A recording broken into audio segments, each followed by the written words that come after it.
Bonjour et bienvenue dans cette série de l'intention photographique.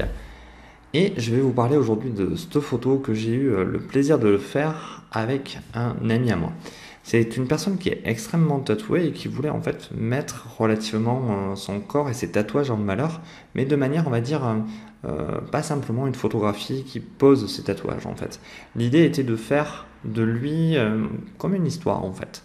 Et comme vous voyez, il a vraiment l'intention, on dirait une intention colérique, une intention d'y aller, comme s'il te dit oh tu veux te battre, voilà.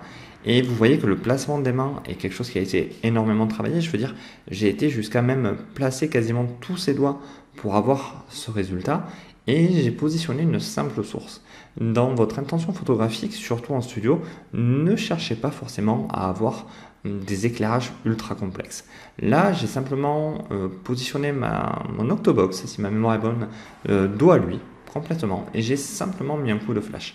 Bien sûr, de l'autre côté, j'ai placé un réflecteur qui m'a permis en fait de déboucher toute la partie de son corps de devant. Vous voyez que derrière son nez, son œil est quasiment bouché à 90%, je pense. Après, mon intention était vraiment de faire noter cette envie de combat, cette envie de dire oh qu'est-ce qu'il y a, on y va, qu'est-ce que tu m'embrouilles. Et la position à la fois de la tête, la position des bras en arrière, des épaules pardon en arrière et des mains était vraiment importante. Vous savez que pour réaliser ce genre de photo, il faut vraiment penser à tous les détails.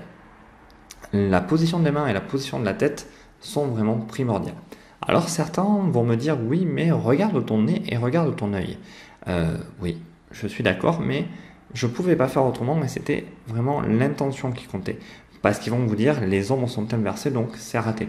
Pas forcément, puisqu'on voit vraiment d'où vient la source de lumière. Je veux dire, elle aurait été ratée si par exemple on voyait une lumière principale arriver de là et une autre de l'autre côté. Donc là on n'aurait pas forcément compris et bien sûr là la photo aurait été ratée. Mais comme la tête du modèle est vraiment penchée parce que l'intention était vraiment d'avoir ce côté un peu bagarreur, la photo n'est pas ratée et la lumière se pose naturellement.